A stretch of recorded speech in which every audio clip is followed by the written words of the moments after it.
Las opiniones expresadas en este programa no reflejan la posición de la ESAP. Son responsabilidad de sus realizadores. Géneros en controversia. Un encuentro entre la diversidad sexual, feminismo y la administración pública. Escucha los diálogos y reflexiones sobre lo que nos moviliza, nos apasiona y nos motiva. Te invitamos a comprender y contrastar las realidades de diferentes sectores sociales. Conduce Giovanni Suelto, administrador público y cofundador del grupo estudiantil Géneros Disidentes.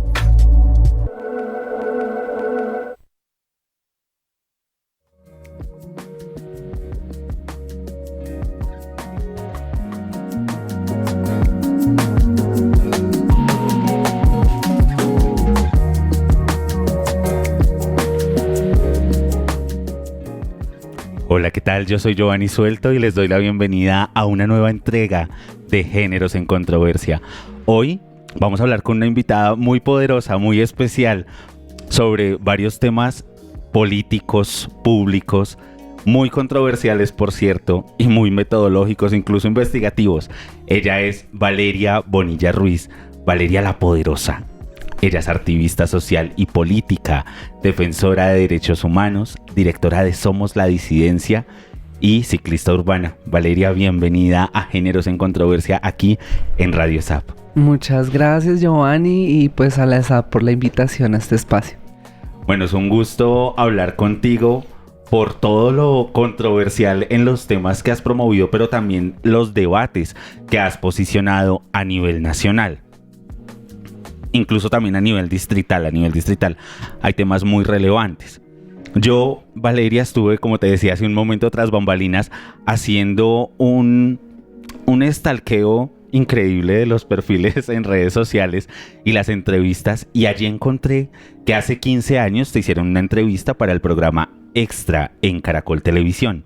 Y allí es interesante escuchar el relato de tu madre, quien narra de una manera muy consciente esas situaciones que vive una familia cuando se decide hacer una transición de género. Esto sin duda es entendido como un plus cuando uno de los primeros lugares de exclusión para las personas trans son sus hogares. De modo que, a propósito de esto, me gustaría saber cómo ha sido durante estos 15 años el acompañamiento a tus luchas por parte de tu familia, y de qué manera ellos y ellas se involucran en tus actos de incidencia pública y política. Bueno, pues con mi familia, digamos, siempre tuve una relación muy buena, sobre todo con respecto con mi identidad de género y el que sea una travesti. Como que mis papás, mi mamá sobre todo, desde muy pequeña me apoyó, me acompañó. Y literalmente como que inicié mi tránsito ya empezando la mayoría de edad, pero yo ya de los 15 años ya me depilaba las cejas, usaba el cabello largo, como que ya tenía muchas expresiones en mi identidad femeninas. Entonces como que mi familia de muy pequeñita siempre lo supo, siempre me ha apoyado, pero pues ellos tampoco han estado tan involucrados como en mi trabajo, en lo que he venido desarrollando, porque pues ellos son muy apolíticos. Ellos como que obviamente me apoyan, me acompañan. Ahorita para la candidatura al Consejo de Bogotá, el año pasado, pues ellos estuvieron ahí súper firmes, votando, pero ellos no son como de moverse en redes, como de moverse en la política. Pues yo fui la primera persona de mi familia, de mi generación, que entró a estudiar a la universidad, una carrera. Entonces como que mi familia ha estado siempre muy desconectada de mi trabajo, pero aún así lo reconocen, como que a pesar de que no comparten a veces mi posición política, ni mis acciones, ni lo que digo a veces públicamente, me apoyan y saben que lo hago porque para mí tiene un sentido y tiene como unas motivaciones fuertes el hacerlo. Sí, y que a su vez da cuenta, para mí es muy importante dar inicio a esta entrevista a partir del núcleo familiar, precisamente por la exposición y los lugares de enunciación a partir de los cuales te haces visible en redes sociales, en escenarios públicos, políticos, y entrar a explorar esa parte. Incluso allí en medio de la entrevista señalabas la relación con tu papá. No sé si quieras hablar de eso hoy en día, 15 años después, ¿qué ha ocurrido? Bueno, para ese momento, como lo digo en el programa, lo cuento, mi con mi papá tenía una relación súper compleja. Él, cuando yo decidí asumir mi identidad de género femenina, él le dio muy duro, él lo asumió re mal, o sea, para él como que el que su hijo se hubiera puesto un par de tetas y ya fuera mujer y demás, fue algo muy violento. Tuvimos muchos problemas. Justamente ese programa que tú mencionas de hace 15 años fue algo muy de eso, porque figúrate que ese programa yo lo grabé como un año antes, o sea, realmente ese programa tiene como 17 años más o menos. Y solo que lo publicaron en YouTube como desde hace 15, lo subieron a la plataforma. Pero ese programa, como te digo, ese lo grabamos pues para visibilizar el tema del acompañamiento de mi mamá y el apoyo y todo eso, pero para ese momento mi papá era el único de mi familia paterna que apenas sabía que yo estaba empezando este proceso. Se suponía que ese programa salía como hacia el otro año, y tú enero, febrero del año siguiente. Yo grabé ese programa como para un septiembre. Y resulta que mi papá cumple años el 15 de diciembre, él es sagitariano. Nosotros pues ya veníamos como en el súper conflicto, ¿no? De que yo ya era trans y él no quería que mi familia paterna supiera y bla, bla, bla, y todo ese drama.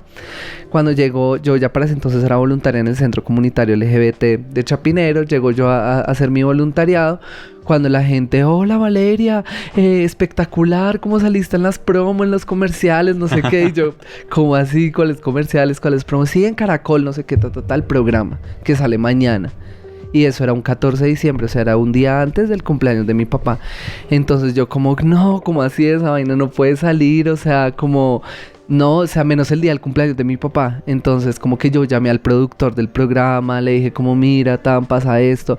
Él no, como así que eso sale ahorita en diciembre, si eso salía hasta dentro de 2 meses. Entonces el productor fue como, no, amor, mira, es que a todo el mundo le encantó el programa, no sé qué, y pues ya pasaron las promos y pues ya tiene más reversa un avión. O sea, ya esto tú que trabajas en medios, sabes que ya cuando hacen una publicidad y todo, pues ya, eso ya quedó en parrilla metido. Entonces fue tenaz, yo llamé a mi papá a advertirle como, oye, mira, mañana sale un programa apaga el televisor.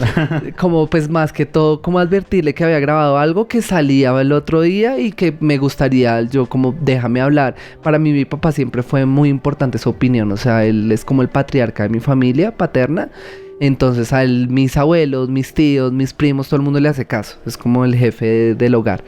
Entonces yo como, déjame hablar con mis abuelos, déjame hablar con mis primos, déjame como que se preparen un poco por mi boca, con mi historia, y no pues por medio de un programa. Mi papá obvio se cagó de la risa, fue como, jajaja, ay sí, claro, Caracol, sí, sí. O sea, él no me creyó, él no me creyó, bueno. Él pensó que era una estrategia mía como para acercarme.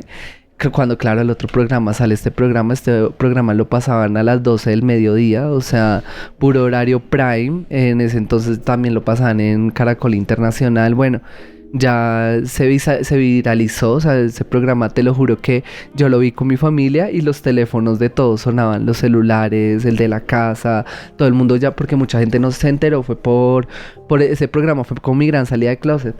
Entonces, pues nada, mi papá le dio muy duro porque todo el mundo ese día lo llamó no al cumpleaños, sino a pedirle explicaciones de cómo así, que Luchito, ahora Valeria y que bla y bla.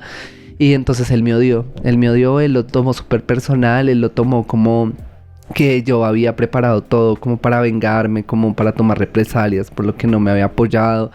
Y él se fue del país, él viajó de acá en el año 2013 porque él no soportaba como el tema de mi transición, de encontrarme en la calle. Pues yo, digamos, mi activismo siempre ha sido muy visible en medios por mi trabajo y demás.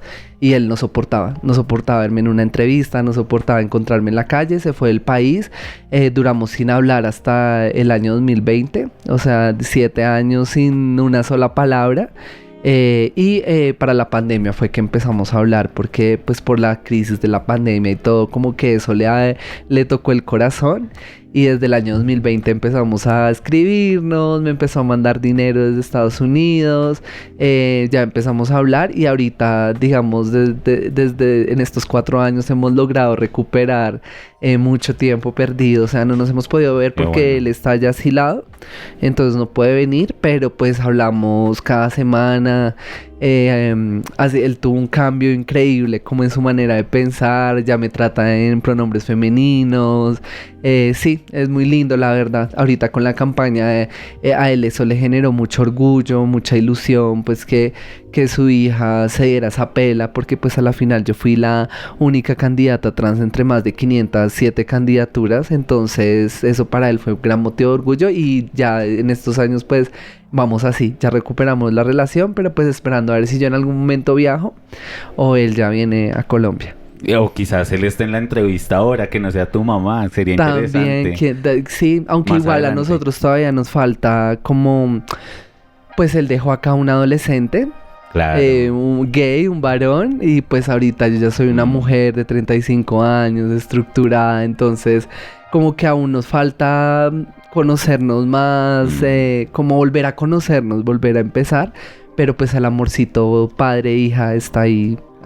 Bueno, gracias por actualizar la historia, porque sí la tenía dentro de los pendientes cuando revisaba allí esas afirmaciones y daba inicio a la entrevista sobre ese apoyo familiar. Pero también revisando todo el contenido multimedia, hubo una frase que me llamó la atención cuando escuché tu charla TEDx en Bogotá. Allí decías, más que una mujer trans, soy una mujer como cualquier otra. Igualmente, cuando te entrevistaron en Canal City TV para el programa Frente a la Pantalla, señalabas que, abro comillas, cuando uno se asume o se identifica como una persona sexualmente diversa, automáticamente se vuelve activista, cierro comillas. Estas dos afirmaciones sin duda traen de fondo la síntesis de teorías y discusiones que se han debatido durante muchísimas décadas, y eso me lleva a preguntar, ¿cuál es entonces ese lugar de enunciación de Valeria? Es decir, ¿desde qué luchas sociales te enuncias para posicionar tus debates? Bueno, ha sido como una construcción de años, o sea, yo fui en la administración de Petro para el año 2012, fui la primera mujer trans en entrar a trabajar a planeación distrital y digamos el mundo siempre o sea, dentro de mis experiencias difíciles, porque todas las personas trans tenemos experiencias muy difíciles, o sea, yo he sido muy afortunada, como que la vida sí me ha puesto en unos escenarios de visibilidad, de darme a conocer, de trabajar y demás, y pues nada, entré a trabajar a planeación en el año 2012, fue un reto súper fuerte. ¿Qué hacías en planeación? Yo, en la Dirección de Diversidad Sexual, la entidad coordinadora de la política pública, LGBT. Yo allí fui referente y era la encargada de transversalizar la política pública en las 20 localidades de Bogotá. Ese trabajo lo desarrollé durante 6 años. Entonces ahí fue como que hasta esa época hacía activismo desde la función pública, lo hice desde el centro comunitario, lo hice desde mis trabajos con Colombia Diversa, bueno, en distintos temas que hice como ejecutando proyectos y demás. Pero debo confesar que era un activismo más como de trabajo, era institucional. Yo lo veía más como algo laboral a como algo ya interiorizado. Yo renuncio a planeación distrital en el año 2017 y en el año 2018, comienzos de año, llego a la red comunitaria trans en el barrio Santa Fe. Digamos, para mí la red me abrió los ojos, me quitó muchos velos de los ojos, o sea, yo pensaba que estábamos pues yo era de las que en mis entrevistas decía, no, hemos avanzado súper, todo maravilloso, o sea, los indicadores. Este es el ideal, la ciudad ideal para la comunidad LGBT. Y ya cuando llego al barrio Santa Fe y me encuentro con un montón de realidades, de dinámicas, de personas, de temas, bueno, un montón de complejidades en ese territorio, es que me abro los ojos y digo, no, esto no está tan bien, o sea, claro, una cosa es ser una mujer trans, profesional, blanca, privilegiada, con algunos, sí, una Brigitte Baptiste, pero otra cosa es ser una travesti de San Cristóbal, de Gaviotas, barrio periférico, en situación de pobreza extrema, ¿sabes? Es muy diferente. Y en la red, cuando llego a la red es que comprendo esto y digo, como no, esto está re mal, y me empiezo a dar cuenta de un montón de realidades. Llega el paro nacional hacia el 2019 y desde ahí fue que empecé a articular trabajo con trabajadoras sexuales trans, las ollas comunitarias con los niños en el barrio Santa Fe, hemos trabajado con habitantes de calle, usuarios de drogas, digamos desde allá fue que ya me empecé a enfocar hacia lo social. Y digamos mi activismo desde ese entonces está enfocado en eso, principalmente en la defensa de los derechos humanos y en la defensa de los derechos humanos transversal. Digamos siempre desde el 2018 empecé a transversalizar mi lucha porque me di cuenta que no no solo soy una mujer travesti, sino que también soy mujer, y como mujer pues sufro una serie de violencias y dificultades sociales que me hacen, por ejemplo, o bueno, me hacían posicionarme desde el feminismo, que ahorita ya estoy replanteando un poco esa posición, como esa participación de las mujeres trans dentro del feminismo. Pero pues en ese momento dije, no, yo soy mujer, tengo que participar en el tema del feminismo, tengo que apoyar las marchas, tengo que articular acciones, tal. Pero también entonces soy ciclista urbana. Y entonces soy una travesti que me monto en una bicicleta que anda por todo Bogotá, y como ciclista urbana también me echan el carro, sufro de acoso sexual callejero, bueno, la inseguridad, un montón de circunstancias. Entonces dije, no, desde el ciclismo también debo luchar, pero también soy usuaria de sustancias psicoactivas. Entonces dije, también desde mi experiencia como usuaria de sustancias psicoactivas, y así lo he hecho con diferentes temas que me han transversalizado, y bueno, no solo temas míos, sino también de la relación de mis proyectos, de mis actividades con otros grupos poblacionales, como te mencioné, adultos mayores, personas de la tercera edad. Yo he trabajado con funcionarios públicos, policías, he capacitado gente del IMPEC, hasta reclusos capacité en la época de planeación, pero pues digamos mi trabajo sí últimamente en los últimos años se enfoca a eso, a lo social, sobre todo, pero a lo social enfocado desde la base social, desde lo comunitario, desde estos sectores de la ciudad que se luchan el día a día, que sí, se luchan sus comunidades, que luchan contra la pobreza, contra el hambre, contra la invisibilización, ¿sabes? Porque ese es el tema, o sea, son espacios que son muy invisibles, porque son temas que a nadie le importan los habitantes de calle, a nadie le importan las travestis, a nadie le importan las putas. Entonces son temas como muy invisibilizados, pero que yo desde mi activismo he tratado de conectar, de visibilizar, y me peleo. Y de articular también. Es que esto también me lleva a preguntarte por la mirada que tienes actualmente sobre el Estado. Es decir, viviste el Estado, ¿no? Desde la institucionalidad, abordaste las discusiones sobre la administración pública, sobre la gestión y movilizar los recursos o la capacidad institucional que hubiese, y la realidad en la materialización de esas acciones te llevó como a un despertar y a decir, no estamos tan bien como lo pensábamos. Entonces, actualmente, ¿qué opinas de la administración pública como fenómeno? Bueno, precisamente por lo que estuve desde el otro lado tantos años, o sea, ¿sabes? Yo fui mano derecha del director de diversidad sexual, conocía todo lo que significaba un plan de desarrollo, proyectos, recursos, investigaciones, o sea, como que aprendí cómo funciona la función pública al interior. Entonces ya cuando salgo a trabajar desde lo comunitario, desde lo social, desde la calle, pues sí me volví muy crítica a la administración, porque me he dado cuenta que la administración tiene un problema, y es que siempre dependemos de voluntades, ¿sabes? La voluntad del director, la voluntad del subsecretario, la voluntad del secretario, la voluntad del alcalde de turno. Y eso es lo que, digamos, imposibilita que se lleve como una continuidad en los procesos en los territorios, porque con cada cambio de administración, con cada cambio de funcionario, las reglas de juego cambian. Entonces yo desde el año 2018 que empezamos a vivir una serie de violencias con las instituciones, porque es que además las instituciones son muy violentas con las poblaciones. O sea, hay un tema de infantilización, de ignorar a las poblaciones, de no tenerlas en cuenta, y pues las poblaciones en los territorios sí están muy organizadas, hacen cosas increíbles, sí necesitan, digamos, apoyo por parte de las instituciones, pero no dependemos de las instituciones. O sea, con las instituciones, las organizaciones sociales de base, hacemos el trabajo o no lo hacemos. O sea, entonces como que sí soy muy dura con las entidades por eso, porque desde mi trabajo yo sé cómo funcionan las cosas o cómo se gestionaban cosas, y a mí que me digan, no, eso no se puede, o eso no sé qué, a mí me enchicha, porque yo estuve adentro y yo sé qué se puede y qué no se puede hacer. Entonces ahí es como mi crítica muy dura, y por eso me ha castigado ahorita laboralmente. O sea, desde que terminé campaña no he podido encontrar ningún trabajo, ningún contrato, nada. Me tienen así súper vetada, porque precisamente como he sido tan crítica. Entonces siento que les cuesta un poco meter ahí a sus espacios como a alguien que de pronto piensan que va a generar conflictos, que va a generar sindicalismo, que va a protestar. Pues entre contratistas no creo.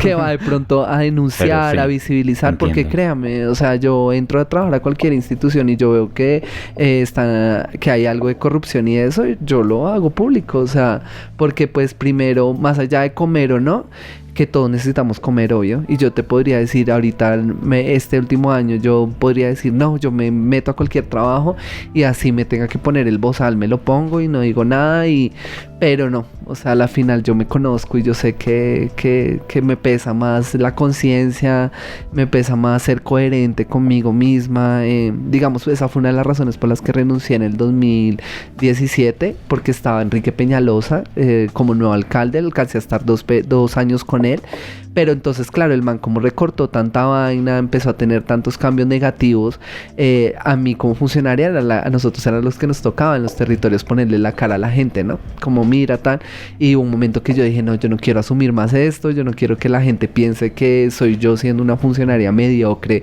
que de verdad no los quiero ayudar, sino que... No, y es una instrumentalización también, es ¿no? difícil, O sea, sí. como la trans hablando en nombre de Pues, Peñalosa o de sus servidores. desgraciadamente las instituciones tienen esa práctica, amor. Contratan muchos activistas para silenciarlos, para ponerlos a lavarle la cara a las instituciones y demás.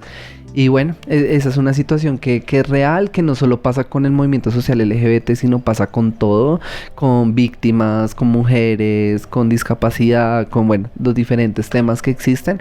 Y bueno, pues es algo que yo creo que las entidades a futuro se tienen como que evaluar. Durante las últimas elecciones al Consejo de Bogotá, Valeria aspiró a la candidatura a través del Polo Democrático Alternativo y luego de varias denuncias en redes sociales, se oficializó su lugar en el tarjetón con el partido Fuerza Ciudadana. A lo largo de este ejercicio de participación ciudadana, se presentaron varias situaciones sobre las cuales quisiera conocer la reflexión de Valeria. En primer lugar, eso que fue conocido desde antes y durante la campaña como el Tour de la Escucha, una serie de visitas a las localidades de Bogotá para realizar ejercicios de conectar con la gente, señalaba ella en esos espacios. Entonces, Valeria, contemos a la audiencia tus principales reflexiones de ese ejercicio y cómo esto aportó a tu campaña. Bueno, pues la candidatura al Consejo de Bogotá fue un ejercicio muy violento, pero al mismo tiempo muy enriquecedor y muy poderoso por lo que fue, porque como lo comenté antes, fui la única candidatura entre 507 candidaturas de personas cisgénero, y pues eso lo que evidencia es que como que nunca estuve en igualdad de condiciones frente a esas 500 y pico candidaturas, porque la sociedad lee muy diferente a las personas cis que a una persona trans. Si tú te has dado cuenta, históricamente en la política colombiana no existe una persona trans electa por voto popular. O sea, sí han existido personas trans que han puesto en altos cargos como alcaldesas locales y demás, pero han sido cargos más como de libre remoción y nombramiento que un proceso electoral de lanzarse, de que los colombianos, bueno, en este caso los bogotanos en general, votaran por una persona trans.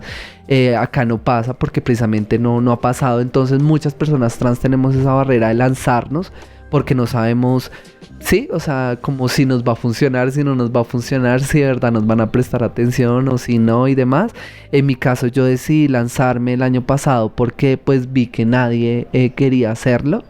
Y pues me parecía que ya es momento de que las personas trans empecemos a tener una participación política activa, no solo participando en los partidos y apoyando a candidatos, sino nosotras y nosotres también poder lanzarnos como candidatos y poder llegar a estos espacios, porque la representación de nosotros es muy importante en estos espacios, porque precisamente porque no han habido personas trans, yo siento que es que en las corporaciones como el Consejo de Bogotá, como la Cámara de Representantes, como el Congreso, no se le da la suficiente importancia a los temas trans, porque no existe una persona trans dentro de esos espacios peleando, guerreándose, ¿la sabes? O sea, yo siempre he dicho que nadie se va a pelear lo de nosotros, sino nosotros, o sea, porque a nosotros nos atraviesa, nos toca el día a día, nos duele, o sea, nosotros más que nadie sabemos cómo es la realidad de las personas diversas, pero en general trans, porque pues obviamente ya hemos tenido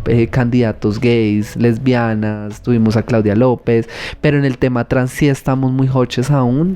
Yo decidí lanzarme por eso, pero me encontré con muchas barreras, pues el ser trans, entonces estigmatizada, infantilizada, aparte que yo soy una trans, no soy la típica trans como que reproduce la heteronorma y como la de sí señor, sino que al contrario, soy una trans revolucionaria, alternativa, con la cabeza rapada, que además monté una primera línea, que estuve en unos escenarios de lucha pues bien profundos, entonces obviamente un montón de barreras, casi no consigo partido, el polo inicialmente me dio el aval, pero recibí un montón de violencias al interior del partido, me sacaron, después terminé con Fuerza Ciudadana, que me apoyó, pero también digamos... Lo que puedo decir en conclusión es que los partidos nos avalan, nos apoyan, pero es más un espaldarazo, una manita en la espalda que un apoyo real, ¿sabes? O sea, nos apoyan más por rellenar listas, por cumplir con metas, por cumplir con igualdad, ¿no? Con estos discursos, pero en la práctica, en la realidad, no les interesa realmente apoyarnos fuertemente y no nos ven como candidatas poderosas para hacerlo. Eso que tú señalabas hace un momento también me llevaba a la discusión que era uno de los argumentos en redes frente ¿por qué priorizarlo solo? O sea, ¿por qué priorizar la candidatura solo porque es trans? O sea, como el hecho de ser trans es en sí mismo un mérito. Más que el mérito es como lo que yo quería visibilizar y lo que siempre he querido visibilizar con que la única candidatura trans es que era la única opción, pues ha sido una única opción histórica, o sea, yo en mi memoria no tengo como recuerdos de candidatas trans que se hayan lanzado al consejo. Tengo el recuerdo de Tatiana Piñeros que se lanzó al Congreso de Bogotá, al Congreso, pero a la Cámara. Al Senado, mentiras, ella se lanzó al Senado por Dignidad, el proyecto Dignidad, pero pues no quedó. Entonces, para mí sí es muy importante que la gente sepa que sí, el que llegue una persona trans es importante, el que una persona trans participe. Mira, yo estuve en unos espacios de debate redensos, pues como fui la única, pues obviamente todos me invitaron a todos los debates en todas las universidades, o sea, yo estuve en todas las universidades públicas, en todas las universidades privadas en debates, debatiendo con gente muy densa, o sea, debatiendo con gente muy complicada, ex policías, ex candidatos, escritores, bueno, un montón de gente que decidió lanzarse. Y pues lo que yo quería siempre visibilizar era eso, que pues a la final todas esas posiciones heteronormativas siempre han estado, heterocisnormativas siempre han estado en esas corporaciones y pues ahorita siguen estando.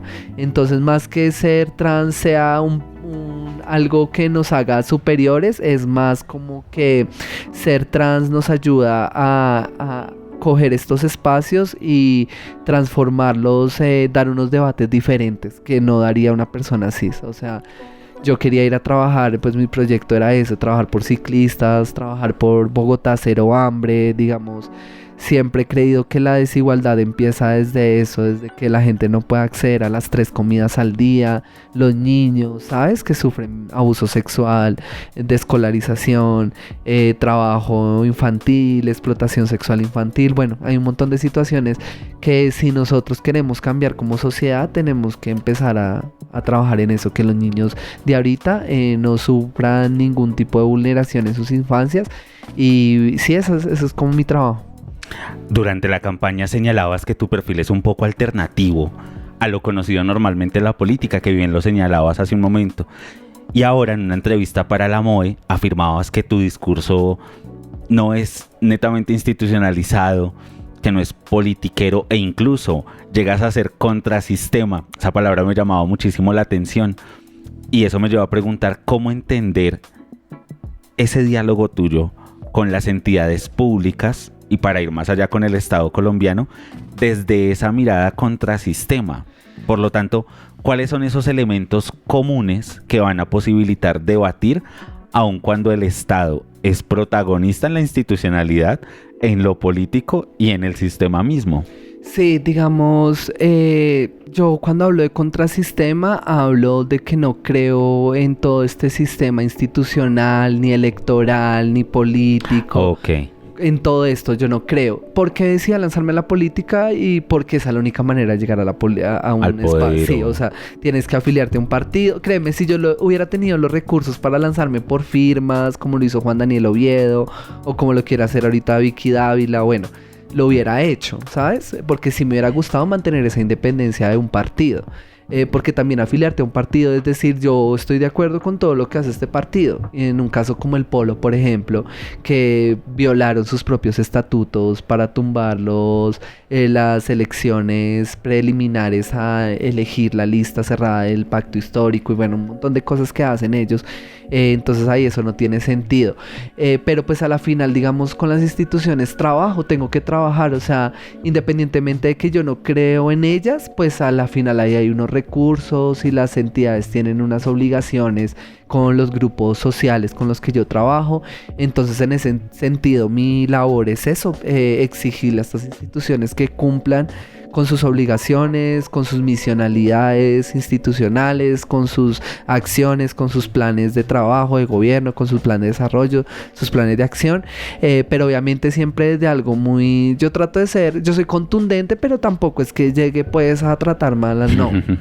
Que la gente a veces piensa que ser revolucionaria, que ser es y no, o sea, yo soy muy respetuosa de los funcionarios, procuro separar a los funcionarios de su función pública porque sé que son personas que a veces tienen un montón de limitantes al interior de las entidades para hacer un montón de cosas. Entonces la idea no es ir a coger a palo a ningún funcionario ni nada, pero sí exigirle a las instituciones que hagan lo que tienen que hacer.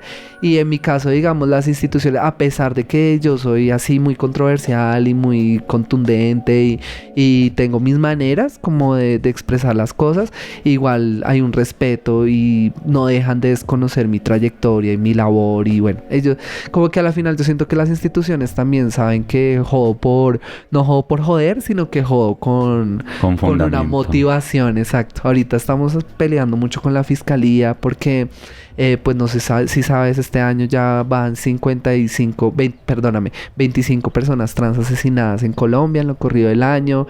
La fiscalía pues nos ha estado tratando de ayudar como a llevar las cuentas, pero lo que yo me he dado cuenta es que no les importa. O sea, a pesar de que hay una mesa de casos de transfeminicidios en la fiscalía y ya nos tienen un espacio, hay falta de comunicación. Las organizaciones sociales y lideresas de todo el país somos las que terminamos reportando los casos porque ni siquiera los propios de la fiscalía, las seccionales en los territorios les informan. O sea, hay un montón de barreras institucionales al interior de las instituciones que pues uno pelea ahí para que desde las instituciones miren cómo eliminar esas barreras. Pues yo fui funcionaria pública, amor, y créeme que si yo manejara una seccional de género en la fiscalía y tuviera cómo oficiar a todo, me la pasaría oficiando cada mes. Créeme, yo cada mes le mandaría un oficio a las seccionales. Necesitábamos que nos reporten los casos de transfeminicidios, pero siento que no, a las entidades les falta eso, como que claro, demuestran esa voluntad y apoyan, pero no tienen esa pasión y como eso adentro que los hace de verdad movilizarse y entregar resultados y demás. Entonces es una lucha con la fiscalía y con todas las instituciones. Es como de verdad tómenos en serio, o sea, de verdad si las poblaciones nos reunimos con ustedes porque nos interesa articularnos, pero que nos tomen en serio, no que nos hagan reunirnos para hacernos, ay sí, todo bien, y que no pasa nada y nada cambia y sí, o sea, para hacer catarsis pues creo que cada quien tiene su psicólogo, su terapeuta, su marido, pero sí, las entidades a veces hacen eso, o sea, como que realmente escuchan y se reúnen y se articulan, pero no es una escucha activa, no, eso no se ve traducido en una buena articulación. Y que a su vez es la movilización por los intereses, es decir, más allá de un interés político o politiquero, ¿qué es eso que a usted le interesa y le moviliza para que a su vez no solamente se limite a hacer su trabajo, sino que lo haga pensando en esos otros y esas otras? Creo que es muy interesante lo que señalas. Es muy difícil también porque tú sabes que al interior de las entidades públicas, o sea, el que las personas trabajen en una entidad pública no significa que tengan que adoctrinarse a lo que esa entidad pública dice o sus políticas públicas o su plan de acción. Al interior de todas las instituciones hay personas homofóbicas, machistas, racistas, misógenas, abusadores, o sea, un montón de situaciones. Entonces siento que es muy difícil como esperar que la gente lo haga porque de verdad le toque, le nazca. Créeme, yo trabajo desde el 2012 con la política pública LGBT y desde esa época cada año se hacen cientos de sensibilizaciones a funcionarios públicos en todas las entidades del distrito. Cientos. O sea, a los celadores, a referentes, a los de planeación, a los de no sé qué, ¿sí? Y ahorita una chica trans va a cualquier entidad, señor, no sé qué, o sea, es como que a la final todas esas charlas, esas sensibilizaciones, todo eso a la basura, porque la gente no lo interioriza, la gente no le importa, la gente es muy como en su posición de no, yo pienso así y ya, y eso es así, y listo. Y pues, y entonces ahí como que no podemos depender de la buena voluntad política. Yo en ese sentido, por eso es que ahí es donde me pongo cansona y digo, listo, puede que no crean, puede que no les importe, puede que les valga, que solo necesiten llevar sus evidencias para pasar cuenta de cobro y listo, no pasa nada, pero al menos hagan lo que tienen que hacer bien, ¿sí? Como el trabajo, desarrollen las acciones, que sea respetuoso con las comunidades, o sea, sí, yo a veces no pido ni empatía, porque ya después de tantos años de estar pidiendo respétenme, tolérenme, ya yo llegué a un punto en que hasta para mi propia identidad a mí ya no me importa. A mí no me importa si la gente piensa que yo soy un árbol, un caballo, un camión, un edificio, una nube, me tiene sin cuidado. Yo tengo claro que soy una mujer trans, y eso es lo que me interesa, que me respeten como tal. Que así piensen que yo soy un mamarracho, que igual me tengan que respetar y me traten como lo que yo soy, independientemente de lo que piensen. O sea, realmente ya en este punto no me interesa cambiarle la forma de pensar a nadie, porque ya me di cuenta que eso es tiempo perdido. O sea, pero entonces cambiar en cuanto a ti, en cuanto a la percepción. Es decir, la apuesta es por lo colectivo. Exacto. Y también ese tema de la tolerancia. Muchas veces hablaba mucho de la tolerancia. Y no, yo no quiero que me toleren, yo quiero que me respeten como una otra persona, como una adulta, como una profesional, como una esposa, como activista, como que me respeten, que me traten con respeto. A mí no me interesa volverme amiga de todo el mundo, ni ser la más reconocida como mujer en todo el mundo. O sea, yo ya me he hecho mi autorreconocimiento durante 16, 17 años. Mi cédula me autorreconoce, me reconoce, mi registro civil me reconoce, mi marido me reconoce, mi familia me reconoce, como que todos mis círculos cercanos me reconocen como una mujer, y eso es lo que a mí ya me hace feliz. O sea, yo con eso me siento satisfecha. Ya lo que piensa el resto del mundo, pues cada quien es libre igual de pensar como quiera, pero el tema es eso, que no me vayan a respetar, que no me vayan a tratar de hombre, que no me vayan a tratar gay, que no me malgenericen, que eso para las personas trans es la peor puñalada del mundo. O sea, te lo juro, a mí no hay nada que me afecte más, y es que me digan señor o que me malgenericen, porque es duro, es muy difícil. Es como, yo no he luchado tantos años por ser lo que soy, por construirme, en donde me he tenido que someter a procesos hormonales súper agresivos, a cirugías agresivas, a la discriminación, a sacrificar un montón de cosas que he sacrificado por ser una travesti, para que no me reconozcan. reconozcan y para que me respeten y porque a veces, sí, no sé, es raro. Y pues yo trato, o sea, bueno, más que tratar, como que yo crecí, o sea, yo hice mi transición en una época en que hiperfeminizarse era muy importante, ¿no? Sí, también veníamos de una cultura de los 90. Ajá, y reproducir toda esa heteronorma. Entonces, claro, yo desde hace muchos años vengo reproduciendo cosas y demás, pero no es por validación, sino es porque esa soy yo. Así me soñé de niña, yo soñaba con ser la mujer que soy hoy, con vestirme así, con hablar así, con maquillarme así. Algo también, el tema de mi voz, por ejemplo, yo muchos años esforcé mi voz, entonces hablaba así como hola, ¿cómo estás? ¿Sabes? Todo el tiempo ahí haciéndome esa fuerza. Y en la red hicimos un proyecto artístico muy bonito con un laboratorio cultural y se llamaba Calladita no me veo más bonita, y era un laboratorio en el que las personas trans cantábamos, pero no cantábamos esforzando la voz sino cantábamos con nuestras voces, y era como calladita no me veo más bonita, o sea, esta es mi voz. Yo hablo así gruesito, y como que desde esa época he venido apropiándome de mi voz y validándola y, ¿sabes? O sea, no me interesa, pero a veces entro a una tienda y todo y la gente me escucha, entonces uno, hola, buenas tardes, entonces la gente solo te escucha, es como, hola, sí señor, tal cosa. Y es como que eso me ha costado mucho porque en el teléfono también, no señor, y es como que pereza, pero pues a la final está en mi voz y sí, yo no... Pero igual es una realidad, o sea... Una realidad. Y no, y es eso, o sea, yo ya me acepté como soy. Y es que también es un tema re denso porque, o sea, quieren que todas las mujeres seamos homogéneas. Entonces, porque si es mujer, entonces tengo que hablar delgadito, tengo que ser suavecita, tengo que tener el pelo largo, me tengo que maquillar. O sea, existen un montón de estereotipos de género alrededor de lo que es ser mujer. Y no, las mujeres también hablamos grueso, las mujeres trans, las mujeres cis, a todas nos salen bellos, ¿sabes? O sea, un montón de cosas que sí, que no, a la final, si tú ves a todos los seres humanos antes del desarrollo, todos tenemos casi los mismos genitales. O sea, si tú ves a un hombre trans que se hormoniza, su clítoris se le desarrolla como un micropene, o sea, y tú ves y parece es un pene, literal. Solo que, pues, a lo largo del desarrollo hormonal y todo, es que los cuerpos como que se desarrollan. Pero antes de las hormonas, de que desarrollemos nuestras hormonas, todos y todas somos iguales. O sea... físicamente, interiormente, somos muy parecidos. Yo siento que todos en el fondo tenemos mucho de intersexualidad. No sé si tú sabes que para saber si tú eres intersexual hay que hacerse un examen de cariotipo, que se llama. Si le preguntamos aquí a 100 personas en la SAP que quién se ha hecho ese examen de cariotipo, te lo juro que por ahí 2 se lo han hecho. Y eso, entonces créeme, ahorita hay muchas personas que ni siquiera saben que son intersexuales, que lo son.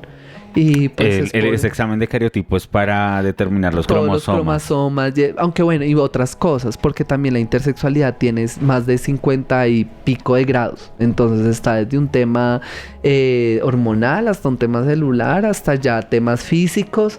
Bueno, ahí hay muchos grados. Todas estas discusiones de cara precisamente a esto que empiezas a posicionar en la discusión en cuanto al identificarse, autorreconocerse en lo privado, en lo íntimo, pero también en lo público frente a lo trans, da cuenta a su vez de las maneras en que se empieza a explorar e incluso los acercamientos que puede tener.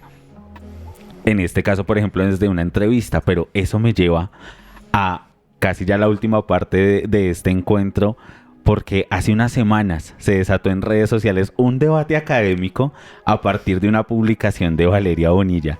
Allí Valeria publicó en su cuenta de X una conversación con una investigadora europea, quien le proponía entrevistarla para su tesis de grado. En medio de la conversación, Valeria le señala que el espacio de entrevista, claro que es posible, sin embargo, esto debía retribuirse con algún pago.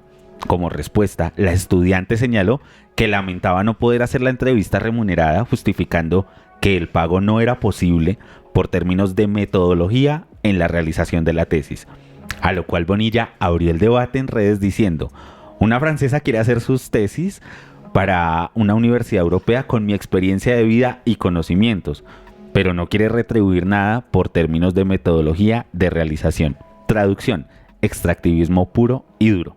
Esto desencadenó una cantidad de comentarios a favor y en contra por parte de los usuarios de Twitter o X.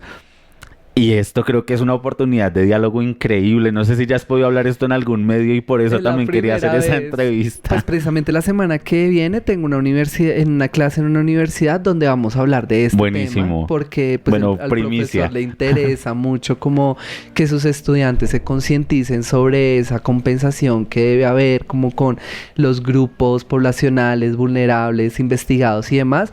Y bueno, como tú mencionas, hay un debate. O sea, no, la verdad yo no pensé que fuera a escalar tanto porque escaló mucho, o sea, gente de todo el mundo, académicos escribiéndolo, como tú dices, unos a favor, otros en contra, pero más que eso yo lo que traté fue exponer mi posición ya después del por qué fue eso. O sea, no es para mí un capricho de niña bonita decirle a una francesa que me pague por una entrevista. Realmente, como lo mencionaba anteriormente, pues yo llevo ya más de 16 años desarrollando este activismo. Precisamente el ser activista también, como lo mencioné anteriormente, te genera muchas barreras de acceso a lo laboral, a muchos temas. Entonces a la final yo llevo ya tantos años dando entrevistas, a mí me invitan a absolutamente todo, amor, a conversatorios, foros, entrevistas con universidades, entrevistas con medios. Entonces ya de un tiempo para acá yo dije, ¿yo qué hago trabajando gratis? O sea, yo sin un trabajo formal, con necesidades económicas como todos las tenemos, tú sabes, todos tenemos que pagar un arriendo, servicios, o sea, como temas básicos, acá sola, sin para un transporte, sin para nada, y movilizándome a hacer trabajos, a desarrollar trabajos y temas sin ningún tipo de retribución. Entonces así lo hice muchos años y últimamente dije, no, eso no está bien. O sea, si yo no le doy valor a mi experiencia, a mis conocimientos, y sobre todo en este caso específico, ¿no? Porque también lo mencioné en Twitter, no es que yo cobre a todos los estudiantes las entrevistas. Obviamente si a mí me llegan estudiantes de una universidad pública, si me llega un grupo investigativo de mujeres, o sea, hay unos ciertos casos en los que pues sí me gustaría articular acción y me parece que está bien. Pero si es un estudiante de una universidad como los Andes, la Javeriana, el Rosario, si son estudiantes europeos, si son estudiantes que están en otros niveles de privilegios, pues sí, yo sí necesito que haya una retribución. No digo que $500,000, ni 300, ni 200, no, pero que se me reconozca mi día de trabajo, que se me reconozca un refrigerio, o que, porque es que, ¿sabes? Sí hay una utilización de las personas, de los activismos, de las personas que desarrollamos procesos comunitarios, y llegan al año, a mí me llegan 5, 6, 7 investigaciones de universidades diferentes sobre temas trans, en el trabajo sexual, en salud, en ahorita la ley integral trans, o sea, diferentes temas que a los estudiantes les interesa tocar el tema. Pero entonces, ¿sabes? O sea, si yo me pongo atender a todo el mundo y demás, o sea, tras de que no tengo recursos, eso antes para mí me va a generar un desgaste, un cansancio, un esfuerzo extra para poder llegar a esos espacios, y a veces te lo juro, es que ni un carro, que te digan, ay, vente, yo te pago el Uber, si está lloviendo, o sea, cosas mínimas que yo creo que los estudiantes, las personas que están en la academia sí tienen que tener en cuenta.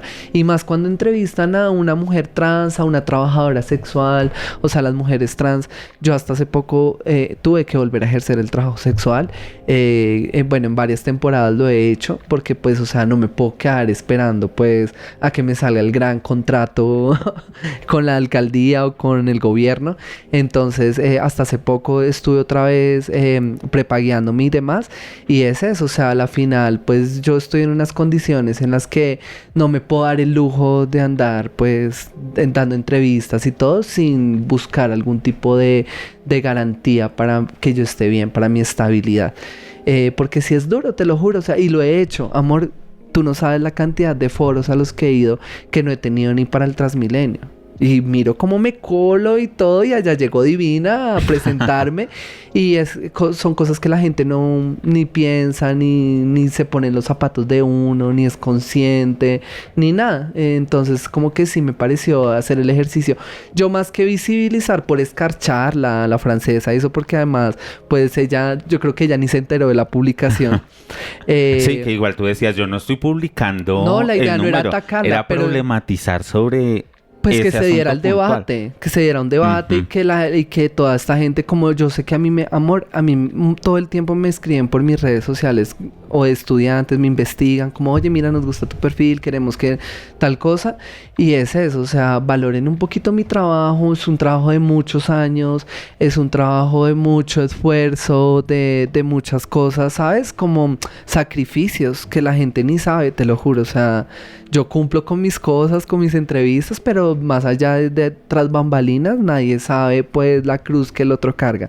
Entonces por eso es que pues me parece importante que sí, que a las poblaciones nos quede, así sea, se nos sea retribuido nuestro tiempo de trabajo, porque también hay un tema y es que llegan los estudiantes, hacen las investigaciones, todo, y chao. O sea, Ni siquiera sabes qué pasó con ni eso. ni siquiera me llega un documento final, ni siquiera Es parte de la ética del investigador también. Y también es bueno, me llega un documento, pero yo para qué quiero un documento en alemán, en francés, o sea, ¿sí me explico? O sea, ¿eso Sí, en sí, qué va sí. a cambiar mi realidad? ¿Eso en qué va a beneficiar mi activismo? ¿Eso en qué va a beneficiar a los grupos poblacionales con los que yo trabajo y con los que desarrollo trabajo comunitario? O sea, entonces en ese sentido es como, ahorita ya entro a jugar a qué le apuesto gratis, a qué no, y donde veo que si puedo cobrar, pues cobro. Si sé que es una empresa como Teleperformance, como bueno, X, no sé si acá se pueden mencionar empresas, Ajá, sí, pero se puede. exacto, si es una empresa como les tiro duro porque sé que es una empresa que tiene como pagar. Si es un evento de gobierno, que me paguen por ir. Si es un evento de que me paguen por ir, porque es que son entidades que tienen recursos. O sea, perdóname, pero mira, algo que yo decía era, la francesa, la ropa que tenía era de marca y era ropa con la que yo puedo vivir, o sea, lo que valía su ropa, con eso yo puedo vivir 3 meses. O sea, en mi cabeza no cabe que ella no hubiera dicho, le voy a dar 10 euros, 20 euros, no sé, 20 y 30 euros, como para, no me cabe en la cabeza. Sí, y que ahí dentro de la discusión, como yo la entendía, claro, es interesante cómo ella lo justifica en el marco de la metodología de la investigación,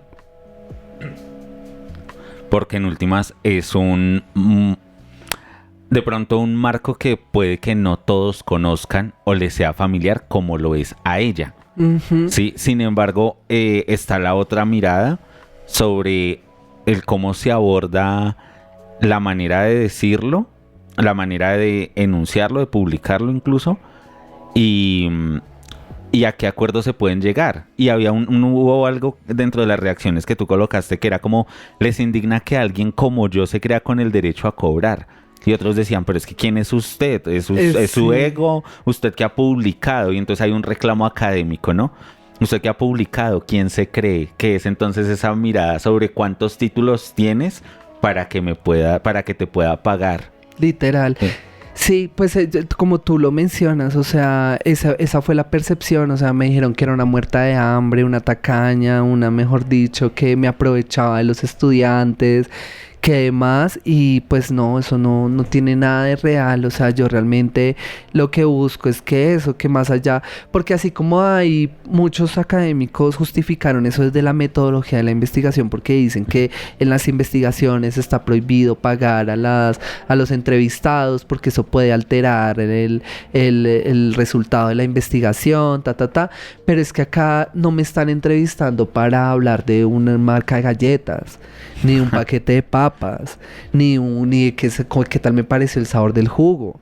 Aquí me están entrevistando es para conocer sobre mi vida, sobre mi infancia, sobre mi adolescencia, sobre el abuso sexual que recibí en algún momento, sobre cosas muy duras y muy fuertes que la atraviesan a una, y que que a mí me paguen no va a hacer que yo le aumente o le quite algo sobre mi experiencia de vida. O sea, no tiene ningún sentido. Que esa era una de las justificaciones de la academia, ¿no?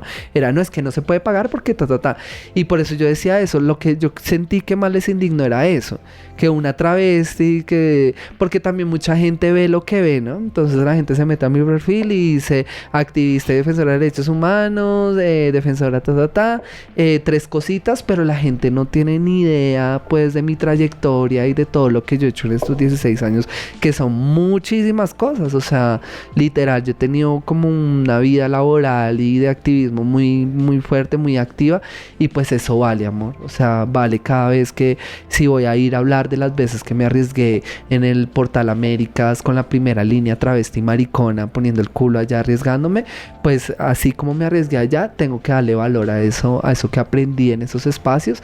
Y pues eso, como buscar cómo los académicos empiezan a buscar maneras de retribuir las investigaciones, porque para las comunidades, digamos, no fue una queja solo mía, o sea, también lo vimos en el debate, muchos grupos indígenas, afro, de mujeres, de adultos mayores, tenían la misma queja. Es que vienen, nos utilizan, trabajan con nosotros y a la final o se pierden o nos mandan un documento que eso termina archivado en una carpeta. Un cementerio académico que sí, le llaman. Realmente eso no nos sirve. Y para las comunidades y para las lideresas y activistas sí se nos convierte en un desgaste, porque lo que te digo, no es solo una tesis, sino en el año te pueden llegar 5, 6, 7 personas o de universidades diferentes porque también este tema ahorita se ha visibilizado mucho. Ahorita con la ley integral trans, ahorita como hemos tenido pues derechos, ahorita como tenemos más visibilidad, pues es un tema que la gente quiere hablar, que la gente quiere investigar, los estudiantes, y eso está muy bien.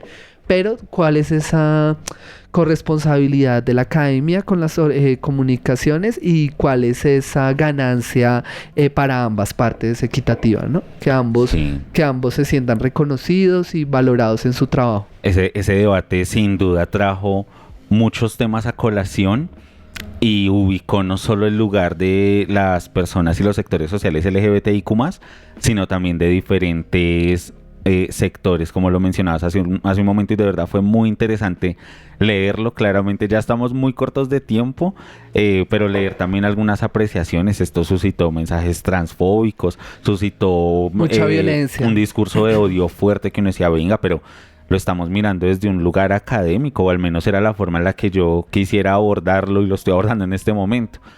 Y me parecía interesante cuando tú decías, no, yo llevo 16 años y ya no lo veo como una oportunidad preciosa, que lo colocaban así, para aportar. Y me quedé con un comentario de Andrés Felipe Obando, que es usuario de X, y él decía, es que hay que entender que las poblaciones y sujetos históricamente oprimidos y subalternizados no son objeto de estudio, sino de derechos, y desde ahí reivindicar y aportar con trabajo comunitario, remuneración y demás formas no extractivistas. Creo que fue una gran reflexión en esos pocos caracteres que deja Twitter. Un último comentario para irnos despidiendo, Valeria, de nuestra audiencia, ir despidiendo este episodio de cara a todo esto que hemos hablado durante, no solo quedarnos con este cierre que siempre será muy álgido y ya se terminarás en la clase donde te invitaron, pero en general esa última reflexión para esos estudiantes que nos están escuchando, para esos servidores públicos que también son nuestra audiencia. Pues yo creo que la invitación es a que todos, todas y todos revisen sus privilegios. La gente no tiene la conciencia, la empatía, la conciencia despierta de entender que hay personas que por más que parezcan que son iguales a mí, no son iguales. O sea, existen una serie de desventajas, de transversalidades, de situaciones que hacen que unas personas estemos bajo unos privilegios y otras no. Entonces la invitación es a que todos se revisen esos privilegios, que no piensen que porque ambas somos mujeres, entonces somos iguales, o porque ambos somos hombres somos iguales, o porque ambos somos LGBT somos iguales, porque como lo mencionaba ahorita, es muy diferente la mujer trans como Brigitte Baptiste a la travesti, al marica de Ciudad Bolívar, de Bosa, de Kennedy y otros territorios, y así viceversa también, digamos, a las personas trans nos atraviesan muchas cosas. Yo siempre traigo un caso a colación, y fue un caso que conocí en San Cristóbal de una mujer trans, que era una mujer trans afro, era una mujer trans discapacitada, o sea, no tenía una pierna, era una mujer trans afro discapacitada, madre cabeza de hogar, porque criaba a los hijos de un hermano de ella, y aparte era vendedora informal.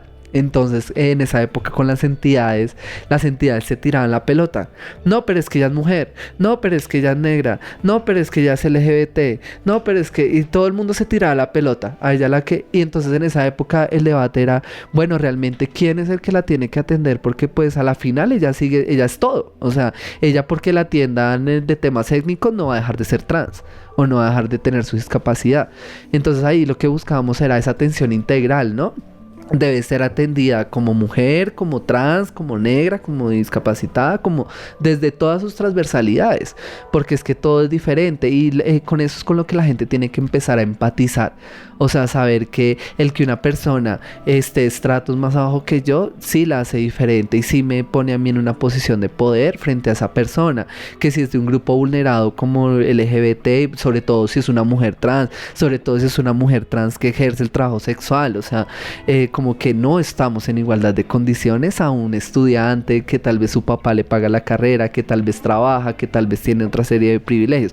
Entonces la invitación es esa, que la gente se empiece a revisar sus privilegios y empiece a ser empática con las necesidades de los demás. O sea, yo no solo puedo pensar en sacar mi trabajo, mi investigación, mi proyecto, mis resultados, mi tesis, graduarme, y que los que me ayudaron a sacar adelante todo este trabajo no tengan nada y terminen en la misma miseria, en las mismas situaciones de vulnerabilidad en las que están. Entonces esa es mi invitación como a eso, a la empatía. A Valeria Bonilla Ruiz, muchísimas gracias por aceptar esta entrevista, por permitirnos el diálogo. A usted que nos acompañó hasta este momento de este episodio, muchísimas gracias por su audiencia. Nos encontramos cada jueves a través de Radio ESAP en este programa de Géneros en Controversia. Yo soy Giovanni Suelto. Hasta pronto.